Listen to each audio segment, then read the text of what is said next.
So we have covered up to Lord Curzon, and I told you from next video onwards we'll be starting with partition of Bengal and basically freedom struggle, right?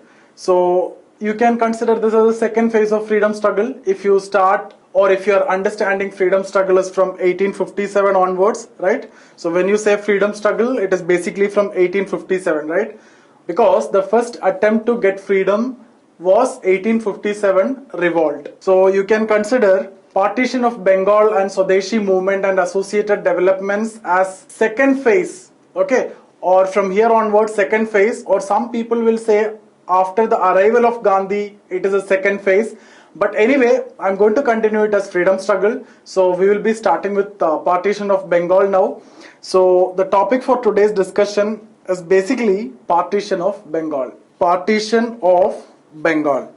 So in this session we will see what do you mean by partition of Bengal, okay? So what does partition of Bengal mean? Then we will see why Lord Curzon decided to partition Bengal. So we will obviously see the nationalist version also, and we will see Lord Curzon's, the then Viceroy's version also. And obviously we will see the impacts of Bengal partition. So what is the most important impact when you discuss? It is nothing but the Swadeshi movement. And what do you mean by Swadeshi movement?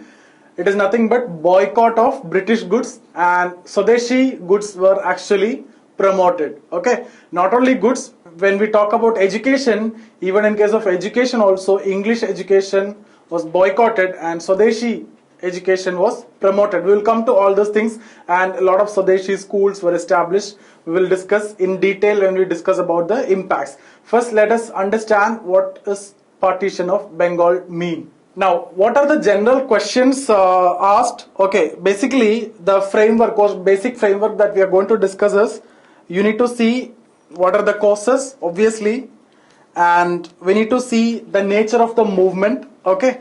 Then the salient features of the movement. Then we will obviously see the outcome, and that's what exactly we have discussed earlier, impact, okay? So we will see outcome of the movement. So all these things will be covered. So here I am actually talking about partition of Bengal. So here I have confined to Swadeshi movement. So the question based on Swadeshi movement, it can be causes, it can be the nature of movement, it can be the outcome of the movement or impact of the movement. We will discuss everything in the next 20 minutes, okay? Now, what was the cause? Why Bengal was partitioned? See, if you remember in the discussion of Lord Warren Hastings, okay, I have discussed a question with you. I told you it's a very important mains question. Warren Hastings period in history is known as trial and error period, right? And I have given you questions, discuss, comment, and I have given you the answer also. And when we discussed about the answer in the introduction, I told you Bengal at that time comprised of huge area, right? Bengal comprised of obviously present day Bengal, Bangladesh, okay, then Orissa, Jharkhand, Bihar, okay, such a huge territory. So what was the version of government, or what was the version of Lord Curzon? See, Bengal was such a huge territory and it is very difficult for administration, okay? So for administrative purpose, they are going to divide Bengal, okay? And they divided Bengal. Bengal was divided into East Bengal and Bengal, okay? So don't make any mistake by writing this as West Bengal. Now it is West Bengal, but at that time East Bengal and Bengal. Now East Bengal with the capital Dhaka, okay, and Bengal with the capital Calcutta, okay, Bengal with the capital Calcutta. So East Bengal, obviously mostly the people were Muslims. We are coming to that, but for time being you just understand Bengal was divided into East Bengal and Bengal. So what was the government version? What was the reason for dividing Bengal? Bengal was huge in area. It's a very big province and it is very difficult to administer from one center. So what Lord Curzon said, okay, Lord Curzon stated that division of Bengal was due to large size, and that is making it very difficult for administrative purpose. Difficult for administration. So the reason for dividing Bengal is actually the difficulty in administration, and that's the government version. And now obviously nationalists have a different version. So what is the idea of nationalist? They claimed or they argued it as a policy of divide and rule. Okay, so they said this as divide and rule policy. Now why they felt so? Because at that time, if you see, Congress was established in 1885, and from there onwards a lot of nationalist activities were taken place, and mostly in Bengal. So when we say nationalist activities, from British point of view, it is anti-national activity or anti-British activity. So Bengal became the hub of anti-nationalist activities, and all these Congress leaders started criticizing all government policies and versions, right? So the government want to divide Congress also. Okay, so that government want to create a division, and even Curzon said that he want to see Congress as dead. Okay, so from that itself it can be implied that this is actually a policy of divide and rule. Now why they did this? Because when you are dividing Bengal into East Bengal and Bengal, what will happen is actually in East Bengal all the Muslim elites will go. Okay, so East Bengal mainly comprise of Muslims. So the eastern elites, mainly Muslims, they confined to Dhaka, and others they were in Calcutta. Now if you see whether the people supported the division, see, people of East, that is the Muslims, actually supported this division, but people of West, they are not in support of the partition of Bengal. So they are predominantly Hindus, so they oppose partition of Bengal, but Muslims supported partition of Bengal. Now one point, if you see Dhaka, here only Muslims, mostly Muslims, and all the people are speaking one language, that is Bengali. Okay, so people are speaking one language, Bengali language. But if you see Calcutta now, if you see the Bengal, mostly Hindus, but there are further divisions on the basis of language. Okay, so if you observe, people speak Bengali, some people speak Bengali, okay, and some people speak Hindi, and some people speak Odia. Okay, some people speak Odia. So people speak 3 different languages in this region. So firstly, they created a division between Muslims and Hindus. Secondly, within Hindus, there is a division on the basis of language. Odia speaking people, Hindi speaking people, and Bengali speaking people. So earlier, Bengali speaking people were in majority when the Muslims were also with them, when the people in the East Bengal was also with them. Now the Bengali speaking people in Bengal became a minority. So what happened is, they started thinking that they are having lesser seats compared to what they are supposed to get. So this is the most important problem that you can observe here. Now the people in Calcutta, the Bengalis in Calcutta, they started believing, or they started thinking, that they are getting less government seats than what they deserve to get. So obviously issues were created within Hindus between 2 language people. It's like Bengalis and Hindi speaking people, Bengalis and Odia speaking people, or Bengalis on one side and Hindi and Odia speaking people on the other side. So issues created because of this partition. Now if you observe here, British did not created any differences. The differences is already there. The difference are there, like Hindu-Muslim divide is there, the difference is there. Hindi speaking people, Odia speaking people, Bengali speaking people, that difference is also there. That's a part of our culture. So the differences are there, but Britishers created a situation that one section of the people started believing that their existence is in crisis because of the other section, or they are getting lesser benefit because of the other section, or one section is becoming a threat to the other section. So Britishers created this situation in India through this division. So now if you see, the issues not only between Hindu and Muslim, there is issue between Bengali speaking people and Hindi and Odia speaking people.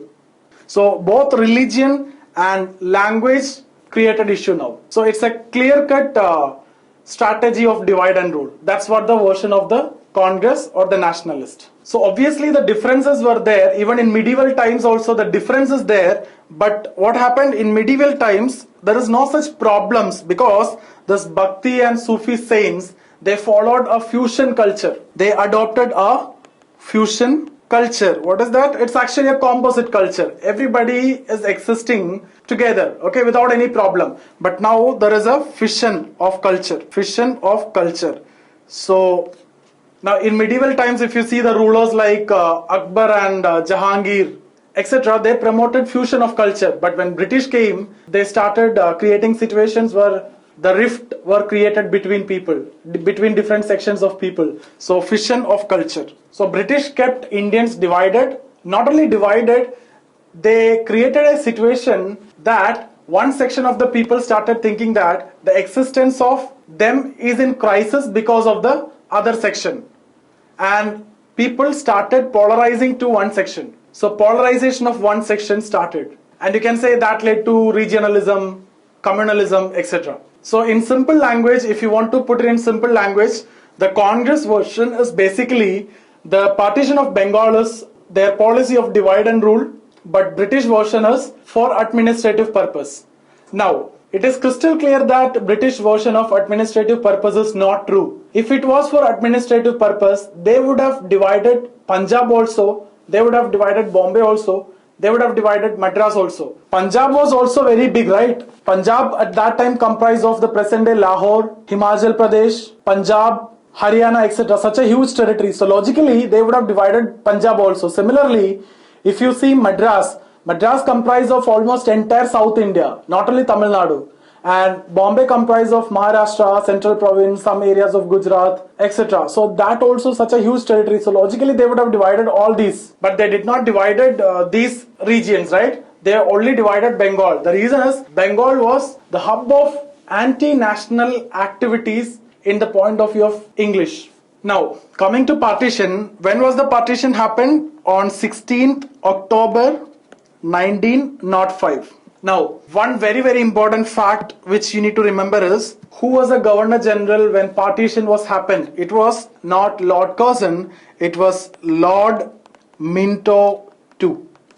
Curzon decided to go with the partition of Bengal, but the person who implemented, or the Governor General who was present at the time of partition of Bengal, was not Lord Curzon, it was Lord Minto. When we discussed about 1857 revolt, I told you Lord Dalhousie made all the reasons, almost all the reasons for 1857 revolt, but when the revolt took place, it was Lord Canning, not Lord Dalhousie. Similarly, during the time of partition, the Governor General was Lord Minto II.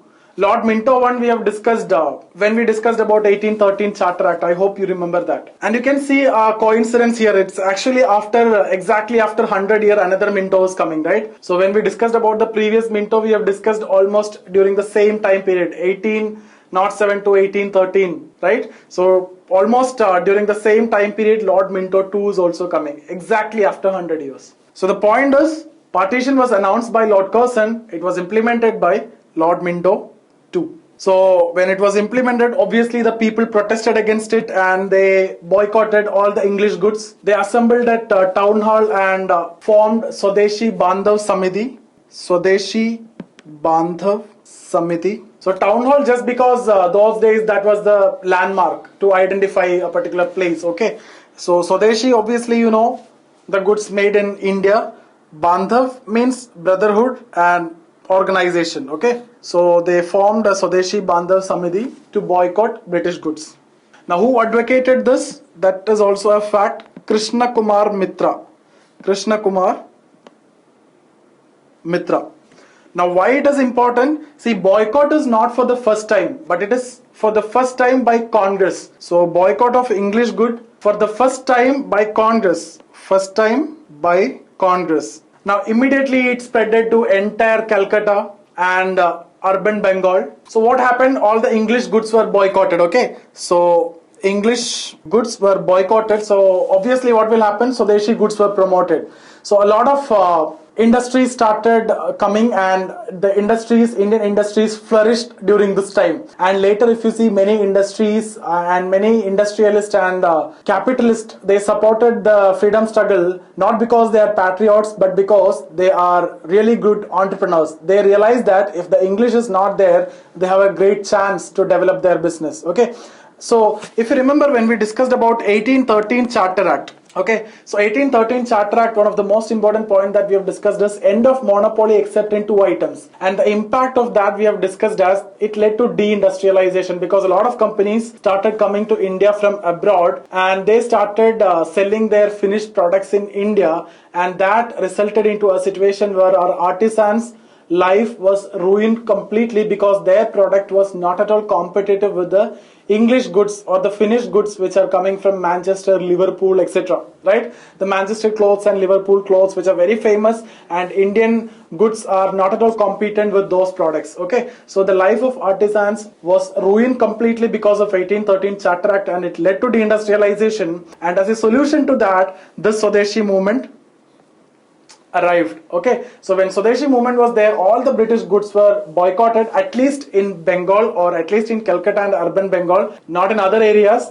And there was a discussion about spreading this movement to other areas, and that led to the split. Okay, Surat split. We'll discuss about that in detail in the next session, but keep in mind this was confined to Calcutta and urban Bengal, not across India. So at least in urban Bengal or Calcutta, local industries flourished. Now, not only British goods, education also, if you see, English schools also boycotted. English schools also boycotted, and Indian schools started coming up, and those schools were not like traditional schools. They established modern schools, and they have given education also in English style itself, but the only change is that the Indian honors. So those schools were owned and operated by Indians. So English goods were boycotted, English schools were boycotted, okay, and Swadeshi movements boycotted the courts also.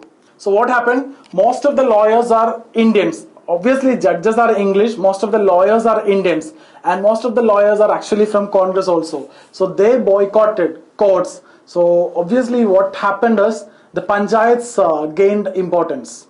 And most importantly, boycotted all the services provided to British colonies.